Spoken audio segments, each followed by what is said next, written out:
വയനാടുമായി ബന്ധപ്പെട്ട കൂടുതൽ വാർത്തകളുമായി ഞങ്ങളുടെ പ്രതിനിധി സുജു ടി ബാബു അവിടെ നിന്ന് ചേരുകയാണ്. സുജു, നിലവിൽ ഈ 10ാം ദിനവും രക്ഷാപ്രവർത്തനം ഊർജിതമായി തന്നെ തുടരുന്നു. ഭാഗികമായി സൈന്യം അവിടെ നിന്ന് പിന്മാറിയെങ്കിലും ബാക്കി എല്ലാ രക്ഷാസേനയും രക്ഷാപ്രവർത്തകരും അവിടെ തന്നെ ഉണ്ട്.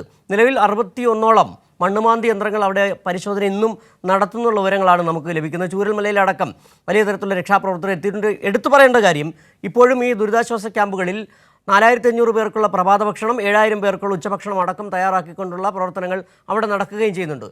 ഈ സൈന്യം ഭാഗികമായി പിന്മാറിയെങ്കിലും അതേ തീവ്രതയോടെ തന്നെയാണ് ആ രക്ഷാപ്രവർത്തനം അവിടെ പുരോഗമിക്കുകയും ചെയ്യുന്നത്. എന്താണ് കൂടുതൽ കൂട്ടിച്ചേർക്കാൻ കഴിയുന്നതുമായി ബന്ധപ്പെട്ട്?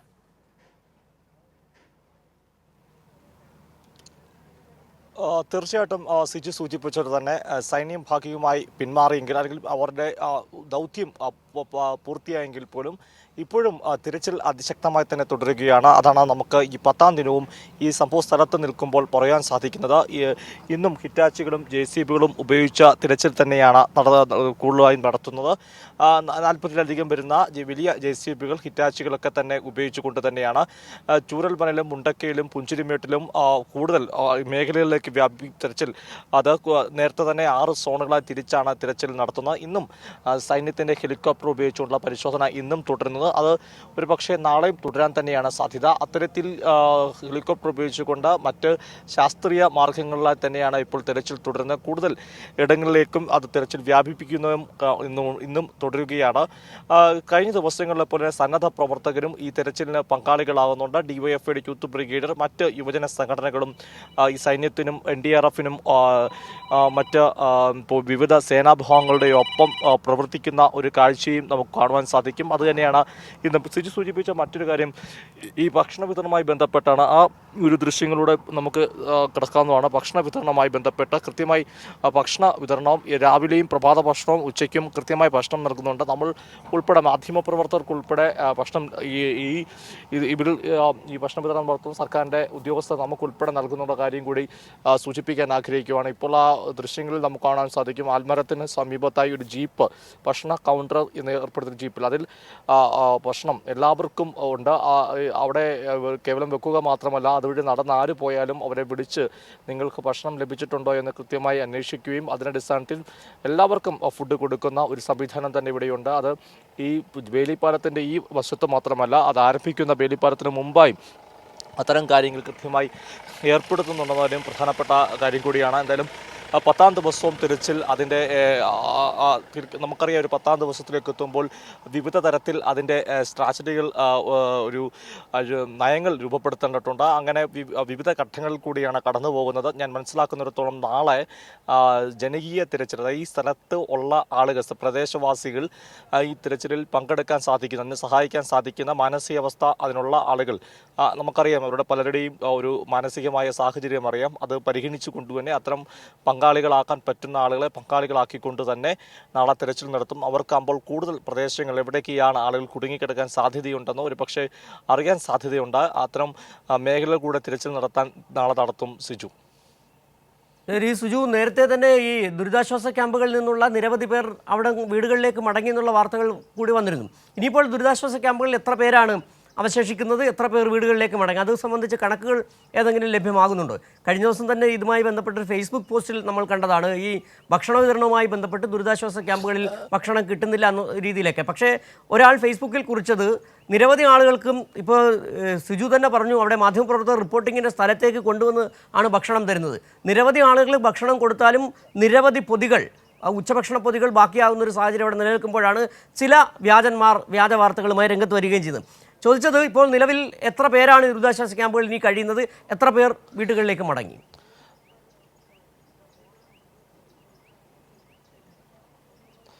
സിജു, ക്യാമ്പുകളുടെ ഭക്ഷണ വിതരണത്തിൽ അത്തരത്തിലൊരു പരാതി ഉണ്ടാകാൻ യാതൊരു സാധ്യതയുമില്ല. അതായത് ക്യാമ്പുകളിൽ കഴിയുന്നവർക്ക് നമുക്കറിയാം, പുറത്തു നിൽക്കുന്ന ആളുകളെ സംബന്ധിച്ചോളം ഏതെങ്കിലും തരത്തിൽ തെറ്റായ പരാതികൾ ഉണ്ടാക്കുക, സാമൂഹിക മാധ്യമങ്ങൾ വഴി പ്രചരിപ്പിക്കുക എന്നത് നമ്മുടെ സംസ്ഥാനത്ത് ഇപ്പോൾ പതിവാകുന്ന ഒരു കാഴ്ചയാണ്. ഇപ്പം മന്ത്രി തന്നെ ഇതിന് വ്യക്തമായി ഉത്തരം നൽകിയിരുന്നു. മുമ്പ് ക്യാമ്പിൽ വിതരണം ചെയ്യാത്ത ചില ഭക്ഷണ വസ്തുക്കൾ ചൂണ്ടിക്കാട്ടിക്കൊണ്ട് അത് ക്യാമ്പിൽ വിതരണം ചെയ്താണ് ഡേറ്റ് കഴിഞ്ഞതാണെന്ന് ചൂണ്ടിക്കാട്ടിയിരുന്നു. നമുക്കറിയാം ബ്രെഡ് ഉൾപ്പെടെയുള്ള കാര്യങ്ങൾ എക്സ്പയറി ഡേറ്റ്, അതായത് പെട്ടെന്ന് ചീത്തയാകുന്ന ഭക്ഷണ പദാർത്ഥങ്ങൾ ഒരിടത്ത് പോലും കളക്ഷൻ പോയിന്റുകളിൽ സ്വീകരിക്കേണ്ടെന്ന് സർക്കാർ നേരത്തെ കളക്ട്രേറ്റിൽ നിന്നൊക്കെ നൽകിയ നിർദ്ദേശങ്ങളിൽ വ്യക്തമായി പറയുന്നുണ്ടായിരുന്നു. അത്തരം നിർദ്ദേശങ്ങളൊക്കെ നിലനിൽക്കുമ്പോൾ, അല്ലെങ്കിൽ അത്തരത്തിൽ എല്ലാ നമുക്കറിയാം സുരക്ഷിതമായി എങ്ങനെ ഭക്ഷണം വിതരണം ചെയ്യേണ്ട ആ മാനദണ്ഡങ്ങളെല്ലാം തന്നെ പാലിച്ചുകൊണ്ട് വിതരണം ചെയ്യുമ്പോഴാണ് ക്യാമ്പിൽ ചീഞ്ഞ ഭക്ഷണം വിതരണം ചെയ്യുന്നു ചില സാമൂഹ്യ മാധ്യമങ്ങളിൽ വന്ന ഫേസ്ബുക്ക് പോസ്റ്റുകൾ. ഇതൊക്കെ തന്നെ തീർത്തും തെറ്റായ പ്രചരണങ്ങളായിരുന്നു എന്ന് എടുത്തു പറയേണ്ടതായിട്ടുണ്ട്.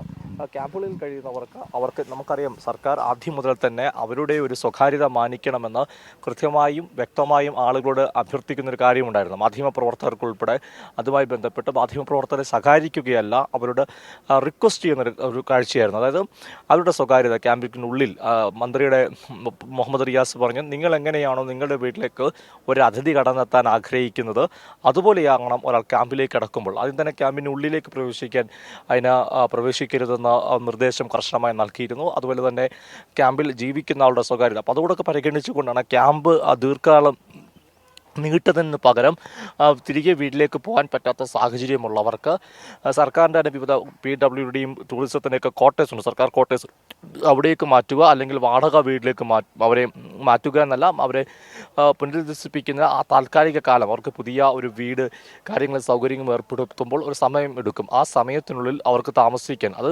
വളരെ പ്രധാനപ്പെട്ടാണ്. നമുക്കറിയാം ക്യാമ്പിൽ അങ്ങനെ എല്ലാ ദിവസവും ദീർഘനാൾ തുടരാൻ സാധ്യമല്ല. അവരുടെ സ്വകാര്യതയുണ്ട്, അവരുടെ വ്യക്തി ജീവിതമുണ്ട്.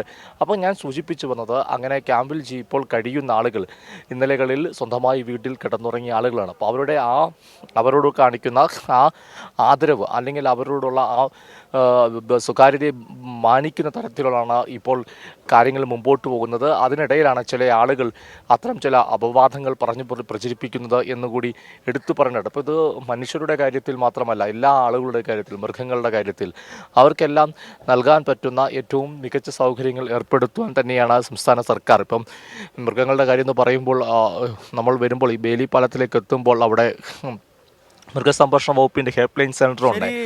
മൃഗങ്ങൾക്ക് ആവശ്യം അടക്കം സേന നടത്തിയ ഒരു പ്രവർത്തനങ്ങൾ നമ്മൾ കണ്ടതാണ്. ദുരന്തമുഖത്ത് കരുതലിന്റെ മുഖം തീർത്ത മലയാളി മനസ്സിനൊപ്പം തന്നെയായിരുന്നു സേനയും ഉണ്ടായിരുന്നത്.